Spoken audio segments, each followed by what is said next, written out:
I feel like he went out, and it's weird. You set your heart on something and you go for it, you pursue it that much. I feel that in the heat of that moment, he might have been down, when he lost to DC. Yeah.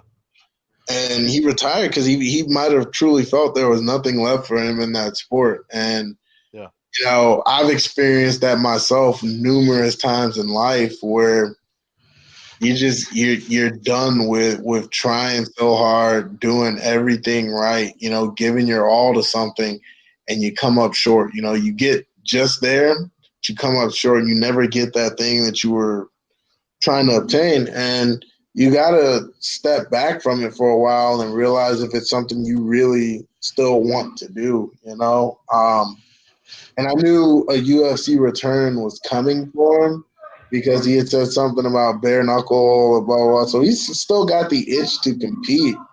But when you go and you have to commit so many chunks of time, continuously to living that regimented of a lifestyle to make weight, cutting weight, training, putting in the hours to go for it, and then you come up short. And then on top of that, you got to deal with, you know, constant feedback from people, constant input. Yeah. It wears on you. And myself, I after my last fight, I had to take 6 weeks off. I went to the gym. I would Yeah. go there, and I'm just like, I don't want to be here. I don't want to do this right now. I went from training, 4 to 5 times a day to going in once and being like, I'm done for the day. Today, was the first time I just randomly got the itch to go do a workout. So I worked out 3 times today, but and I'm just now getting back to the point where I could get back to that grind and really push forward on it. But when my 5th year of college, I went back my 5th year just to wrestle. I did everything I was told. I did extra work in the off season. I did extra work outside of the 2 practices that I was doing today. I had my coaches put together an extra practice of just heavyweights for me throughout the week. I went back and I dropped a class to compete my 5th year. So I only needed to pass one class that entire year to graduate. All I was there for was wrestling. And, you know, I was number one seed at conference and I choked. I didn't get to go to nationals. And, to pursue something that hard and not get it. So for him pursuing a championship that hard and not getting it, I understand taking an extended break from it. And if he's happy doing that, yeah, he's earned the right to, come back and see if he still has it in him. And with his power, anything can happen. So he's a legit contender for it. He's proven that he can compete at the highest level in, 3 different weight classes now. So this will be a fourth one for him. I'm interested to see who he's matched against. I'm interested to see who he wants to fight and how he does at this level.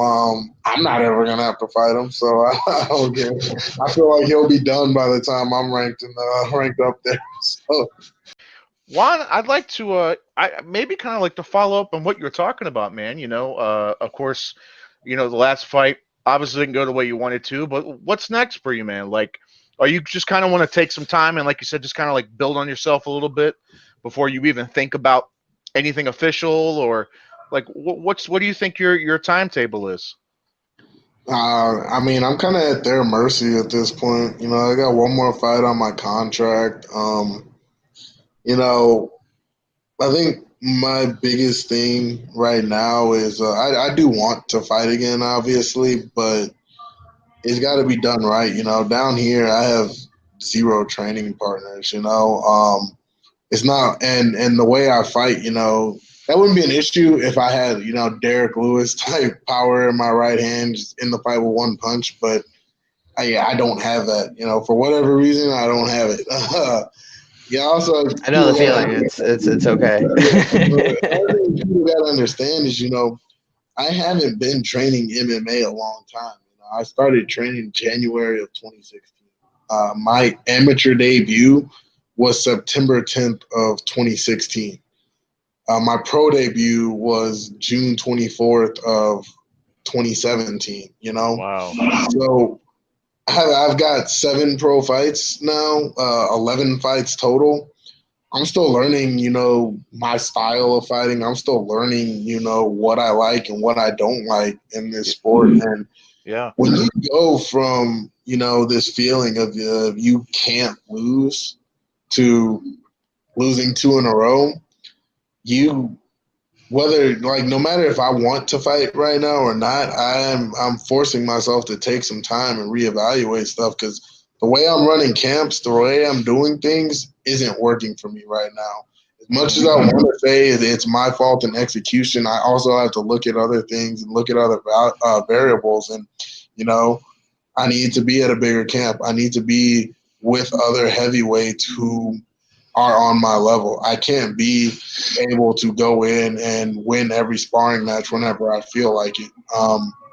That's not a good training environment. And, you know, comfort is detrimental to growth. And I'm too comfortable where I'm at right now. So I need to grow as a martial artist. I need to grow as an athlete before I step back in the octagon. And luckily, I'm at a point where I can do that. I can take that time and really devote it because this next fight could be my last fight in the UFC.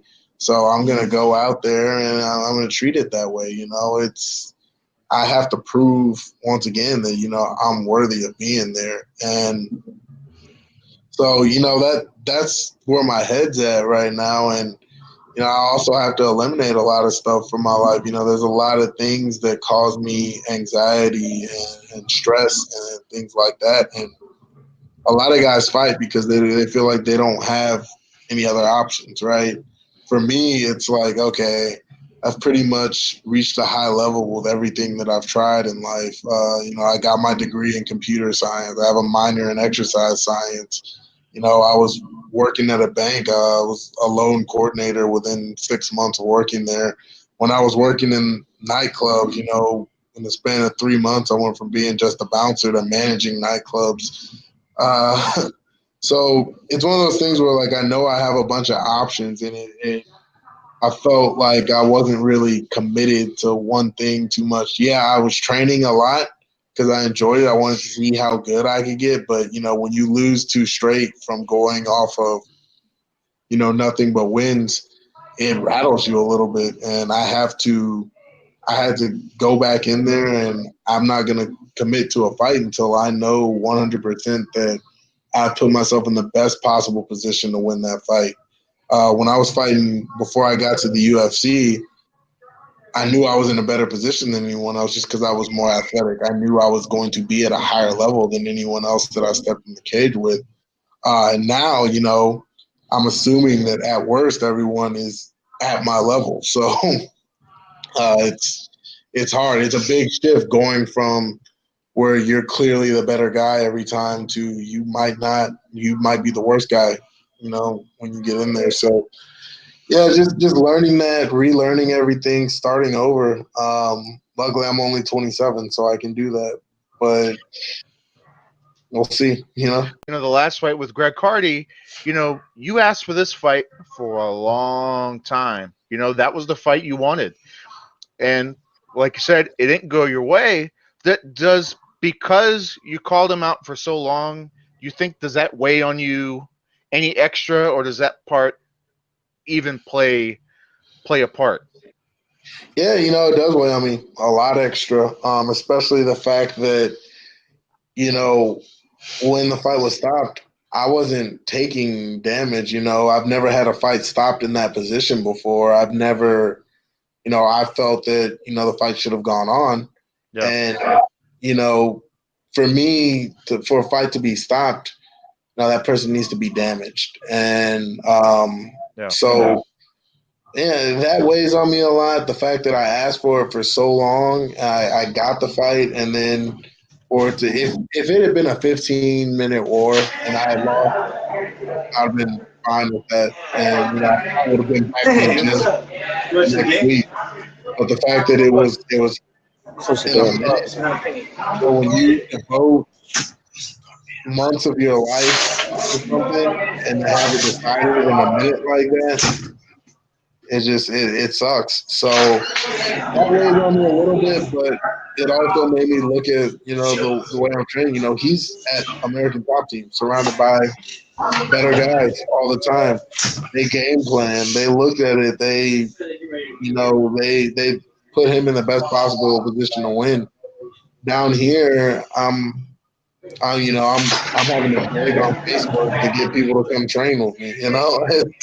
It's a big difference. So all of that, why would I go into another fight camp in these same conditions where I'm having unsure about training partners? I have maybe three legitimate guys that really push me in training, but they're so inconsistent in showing up. I'm not going to risk that again. So